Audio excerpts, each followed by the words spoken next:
Ahoy, and welcome to my channel about me learning Slovak for no good reason. Well, my first two videos dealt with why I'm learning Slovak and how I started it. The next videos will focus on my experience while learning Slovak. So obviously I started with the letters. And the letters didn't pose that much of a challenge for me, but there were some surprises. So let's see. A, E, I, O, U are just the same like in German and also in Italian and other languages I know. And there are longer variants. A, E, I, U, U. And I'm very grateful that the Slovak alphabet marks them so it's easy to spot them and to know how to pronounce them. About the consonants, well, most of them I can ignore, especially as they're exactly the same like in German. And some of them even, I think it's F, G, Q, W, and X, don't even feature in the real Slovak language, maybe just in foreign words or something. I looked up a list of the 100 most common Slovak words, and none of these letters came up. Then we have some special vowels like Y. In English, it's called Y. In Slovak, it's also just I, and there's a longer version, I. What I found funny is that there are sometimes words written either with an E or an E, and they mean different things, but they sound exactly the same. Like oni and oni both mean they, but in Slovak it's either the male form or the female form. So you wouldn't know from hearing it, but in the written form, you can see if they are female or male.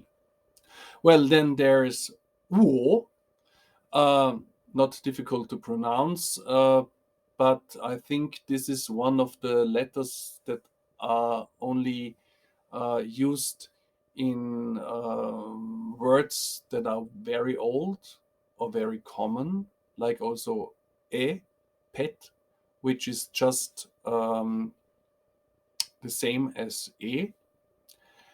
but also not too difficult for me because this letter actually exists in German too. Well, then you have the C, which is C in Slovak, which is also easy for German speakers because we also pronounce it mostly Z, like Caesar. Then there's the variation ch, also not so difficult. The same goes with Z, which is pronounced Z, and the second version j. So ts, ch, j are all sounds I use a lot in German, or I know from French. So no big deal there. Also with z and j. Then there are some letters that are different and interesting for me. Um, for example, the letter L. L. Because there are three different versions in Slovak. One is the normal L, which is pronounced L. Then one with a little stroke above it, which indicates a longer version, L. And another one with the little stroke besides it, which is actually L. Let me explain. L is the normal L for most languages I know. Romance languages, Germanic languages, they all pronounce L like L. And the common L in Slovak is L. And this is not common in Western languages, but in Vienna we know the L sound quite well, especially in a district called Meidling. And so we refer to it as Meidlinger L, or to be more exact, Meidlinger L. In German, it's only used in dialect, but I know it and I'm able to pronounce L. Also, it seems that the normal L sound is mostly used in foreign words or words describing foreign nations, like Polsko. There's also a longer version of R, like R, and I'm only glad that you don't have this R sh sound that Czechs use. I'm not sure I would be able to pronounce rsh, zh, rsh, zh, whatever. It's not there, so I'm glad.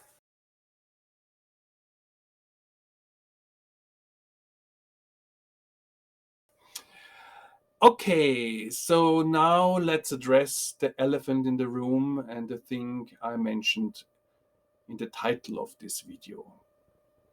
There's a strange obsession with the y sound in Slovak. Of course, there is y, written, pronounced, everything is okay, everything's perfect. But let me check it.